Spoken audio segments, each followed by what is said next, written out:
Alright, so ladies and gentlemen, the next speaker that I want to highlight is Dr. Damian Crawford. No, ladies and gentlemen, for me personally, it's the first time I'm hearing this, so you guys will be giving my raw thoughts and my raw reaction.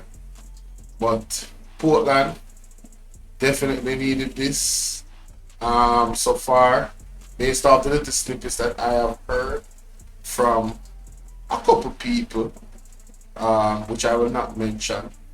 But you know, we're gonna go through it. Big up BOJ TV. Yes, yes. Make sure you guys go and sub up. Alright. Let's hear from the man himself, Dr. Damian Crawford. You understand? One Rasta. You have to big up the original. Look how him hug up the general. One Damian Crawford. Very much, Mr. Moderator. Also, special good afternoon to the leader of the People's National Party, future President, Prime Minister of Jamaica. To Isaac Buchanan, next Member of Parliament, who will take, what did you say? Vengeance on my behalf? Respect and honor. To one of the stalwarts of the Caribbean, one of my mentors, a person who have been in the fight for a long time and remain committed to equity as a concept within the world. Ralph Gonzalez, love and honor, St. Vincent, Passy. I see some brethren here from school time. I don't know if I should announce it. But some stalwarts in all different areas of life. I don't want to announce it and load them up because they are arresting people for being on PMP stage. So we have to be careful. So keep reaching a problem. We need some milk.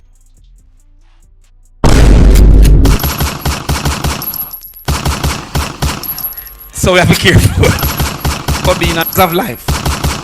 I don't want to announce it and load them up because they are arresting people for being on PMP stage. So we have to be careful. So keep reaching a problem, you know, just because. But my brethren, from 12-year-old till now, respect my brother. And to you, my bononos from Portland, I will always love East Portland. Never will I forget the effort, the commitment. And while we have the record, I want to give it up when this election is called. I think another Rasta should take that record and go forward. But in truth, I really love you know, and I love how they make me feel welcome and wanted every single time. I came at 4 and Isaac told me to go to a little villa and wait until time he will call me down. And he almost make this thing move from heat to hate because education nearly missed its position. So therefore, I am now here to speak to what you know is my passion, education. It is my passion because it is what I have experienced myself. Remember when I told you that you cannot have people who never experience your life be in charge of your life. It is education that moved me from sharing 2 divan with 6 people to having my house with empty room as guest room. And so I am only speaking to a passion of 1 degree per household because my mother have 11 brothers and sisters. And one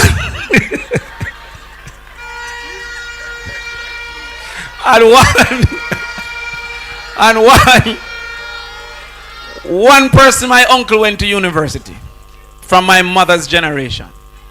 From that one, 38 of my cousins and myself and my sister have a first degree, and 11 have a second degree, starting from 1. And so the concept that guides the PMPs education principle is 1 degree per household. That it is our long-term strategy that every household should have a degree.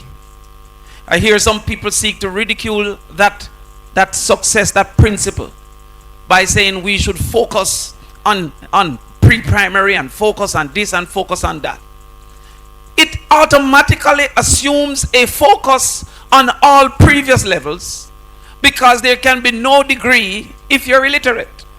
So 1 degree assumes that at least 1 literate is in every household. It presumes that 1 primary school achiever is in the household.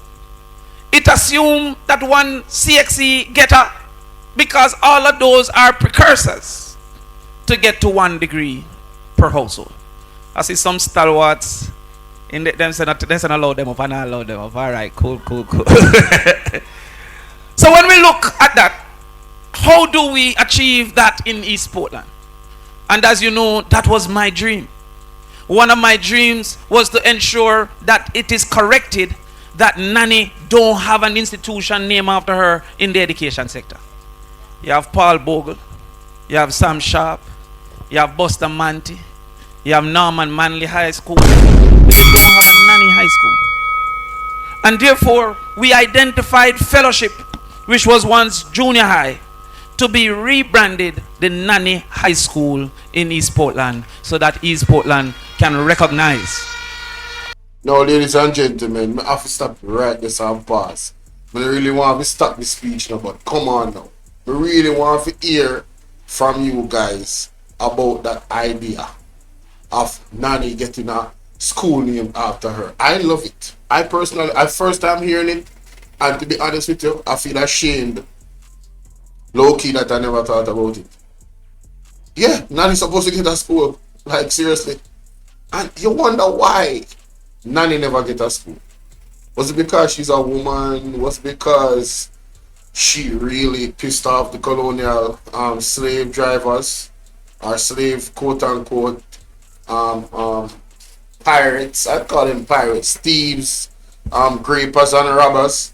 You know, was it because she defeated them, or helped to defeat them? Was it that why them never, she really did them the most damage, and they still have a little bit of hatred in their heart? And then the ones that are, you know, I would call them the house slaves, you know, never put it, never even thought about it, never even brought the idea forth to say give Nanny a school. Well, the Rastaman is here now. Big up Damian Crawford.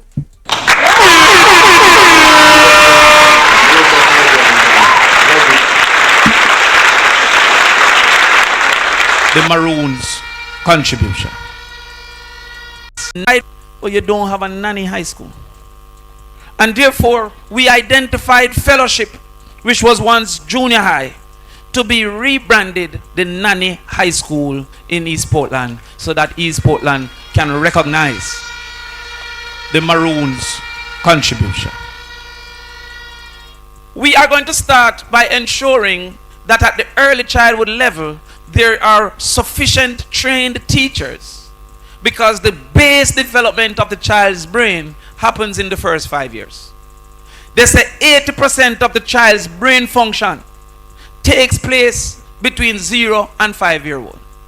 And so it must be the principle and policy of the People's National Party to ensure that that start is a reasonable start for every child in this country. And for those who are not understanding that importance, then why is it that they who are saying we can't afford it contribute so much to their own children getting that preschool and that basic school? So we will be spending on ensuring that the schools that are basic schools have qualified teachers, and also that they have satisfactory infrastructure. Myself and Isat have a conversation that we might have to go to court, because the Constitution states that is the right of every child to primary and pre-primary education.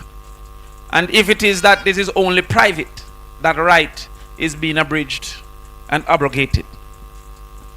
We also then will look at Wait. I'm sorry, my people, but that point right, that's what I want to stick. So, Isaac and Damian Crawford I prefer take it all the way to court when it comes to the education factor for the when it comes to primary and primary. Hey, listen, ladies and gentlemen, listen, this is what you call fighting for the people. When you talk about fighting for the kids, then you talk about you fight for the next generation. Alright? You have to have a commitment to service to even think about to take it this far. Hey, big up Damian Crawford and big up Isaac Buchanan. Let's continue. Ensuring that there is remedial education for those who aren't doing well at current. One of the problems we have is that you wait till the end of the year, you test the child, you do no fixing of the problem and send that child to another grade. And it leads to what we have now, that we have 18% of our children getting 5 subjects, including math and English. Embarrassing. If this was America, it will never be accepted for 18% getting a GED, the minimum successful graduation from secondary school. And so we are going to implement an intervention system that therefore corrects the failing at 7th grade, at week 1, at week 2, week 3, instead of wait till the end of the year for say, boy, this picnic fail. We will have evening classes facilitated by trained teachers. We will have weekend classes. So let's say a child don't do good at factorization. If you don't intervene in that week, now makes sense to teach him quadratic equation, because quadratic equation is based on factorization. So therefore you must intervene to correct whatever factorization misunderstanding in the afternoons of that week, on the weekend of that week, so that he can graduate into the next week and be competent and capable. We have to do that necessary intervention. So we propose that 2 days a week must be for homework, sending home my 11th grade child with maths work to do at home with a 9th grade dropout parent. What sense does that make? And so he becomes frustrated not understanding this homework. So we will facilitate homework centers for 2 hours in your schools in East Portland. And we are blessed in East Portland with case where we can recruit some of those students to become facilitators of those homework sessions. It means therefore that for some reason we have continued to send home children 2:30 when parents don't reach home till 7. And then we wonder why they're being impregnated by adults and recruited by gangs. And so we will move it to 4:30, facilitate that, and help those students from case who are having difficulty to move forward. We're also going to fight to teach and keep our teachers in the schools. Good teachers are now becoming dime and unavailable, being recruited, as you know, Sir Ralph, by the United States and England with wanton disregard for the realities that we face. So much so that we don't even know when they're leaving until school ready to start. And to this point, we have only mentioned that they're leaving without putting a retention plan for teachers to stay. We have been in full discussion in the party about when we should come with our ideas, because we know, yeah, them not ramp, especially with my one, them not give me a break. Them teeth it all before me say it sometime. But we feel that it must be easier for a teacher to own a home and a vehicle. One of the number one initiators, motives for migration is to own those 2 assets that they perceive to be so important. And so we will negotiate with the NHT, but also for every 5 years that a teacher remain in the classroom, they will get concession consideration of increasing levels so that they can stay longer and get better vehicle at each time. Yeah, if Andrew said that in a theme speech, we are going to carry this. Make sure you catch it on tape. Is that tape? All right. Yeah. We come again, and we will also go to the embassies to negotiate a strategy of Yo. That here. Yo. That is funny, honey.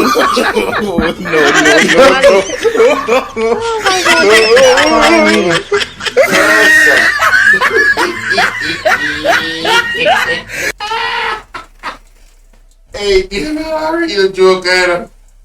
Yo, give me a real joke, yeah, man. Hey, you know, like, hey. Hey, we don't know how man can teach people like this, so yeah. Hey, they thief, you know? Yeah, if Andrew said that in a film speech, we are going to carry this.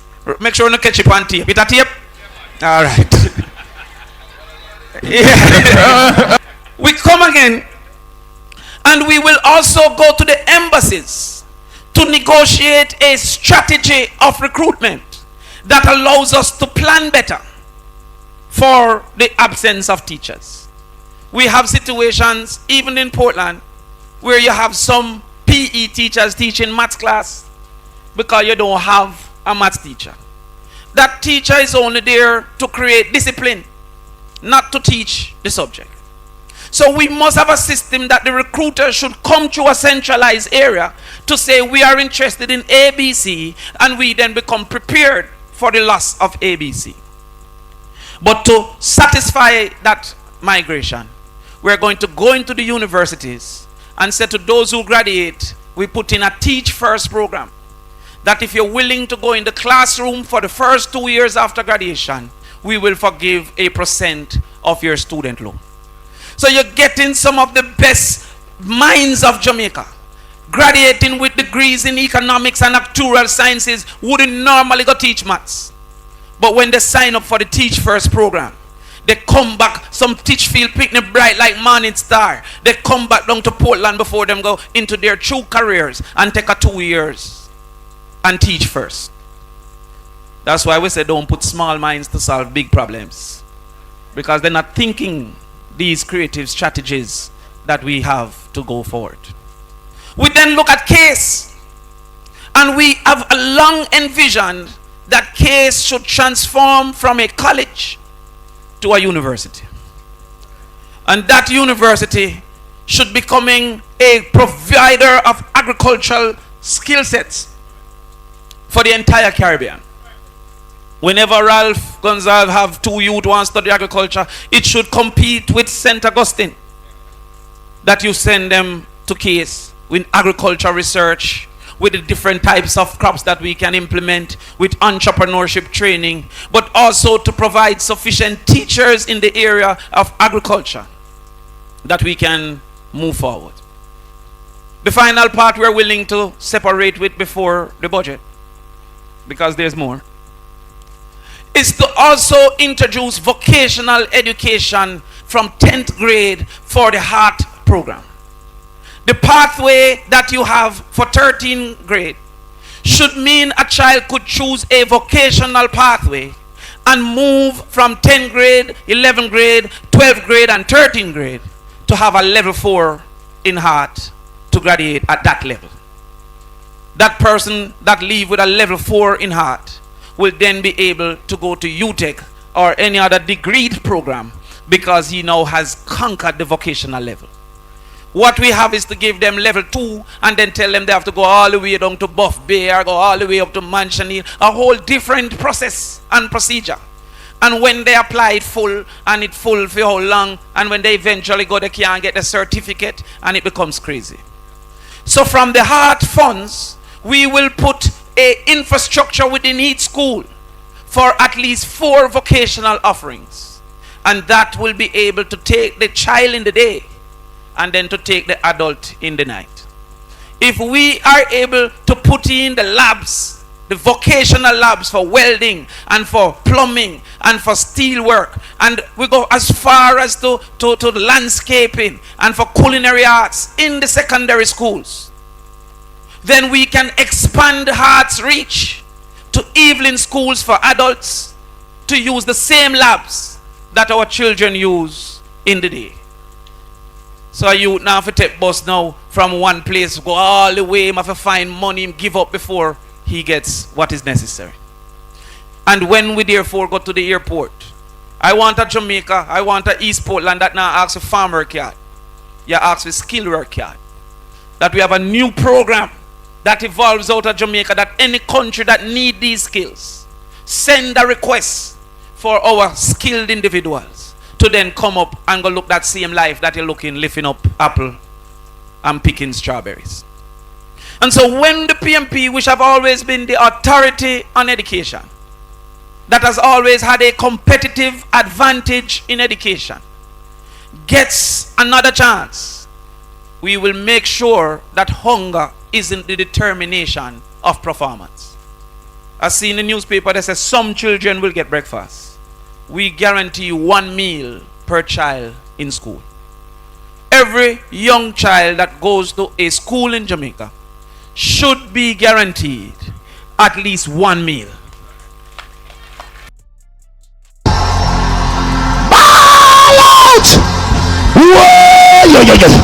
We need help, Jesus. Jamaica need help. Shift the parliament. Shift the election. Shift everything. Remove them out there. Take out the cockroach. Take out the thief. Take out the criminal them. Take out the thief them. Take out the murderer them.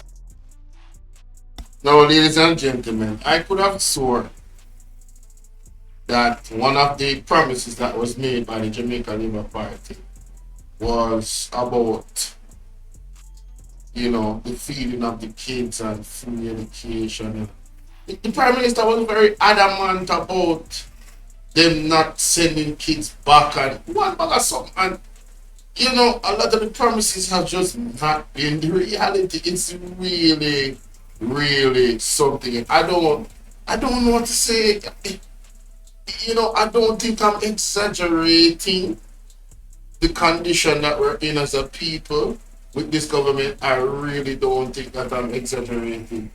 But yeah, man, hey, let me know about what you think about some of the plans that Damian Crawford has been laying out so far. I mean, it sounds amazing what he's talking about. Hey y'all, please remember to hit the like button. I know y'all come in sometimes and y'all forget, but the main thing, man, y'all gotta hit the like button, man, and share the live stream. Come on now, stop playing. Have always been the authority on education, that has always had a competitive advantage in education, gets another chance. We will make sure that hunger isn't the determination of performance. I see in the newspaper that says some children will get breakfast. We guarantee 1 meal per child in school. Every young child that goes to a school in Jamaica should be guaranteed at least 1 meal. 5 days per week. That is going to be the change. That is going to be the transition that moves us from 18% to 80%. So the next time you listen to the radio and they say the PMP have no ideas, just send them the video from health, from education, from agriculture, and from tourism. So not only Portland feels the heat, but Jamaica feels the heat as well. Thank you and good afternoon. No, that is the way how you end that speech right there. Because I am so tired personally of hearing them say, the People's National Party don't have any plans. Listen, man. Listen to me. Just stop the cap. Please stop. Stop the cap. Stop. Stop the cap right now. Stop the cap. It's getting annoying. No bullshit, bro. Really getting annoying. Stop lying. Just stop lying, bro. Stop lying. Man. Stop lying. Stop. Just stop, man. But yeah, hey, let me know what y'all think, man. You know what I'm saying? Damian Crawford, man. Hey, he was gonna bring it, you know what I'm saying? And if you hear the Prime Minister come out with any of these ideas, or the Health Ministry, or the Education Minister, hey, listen, man. You already know where it came from. You already know where it came from. This is Sunday, March 2nd. Alright? Alright? No, sorry, my bad. Sunday, March 10th, Sunday, March 9th. What am I saying? Sunday, March 9th, 2025, ladies and gentlemen. Documented, recorded, and put in place. So let me know what y'all think about that. All right, let's get it. Let's go.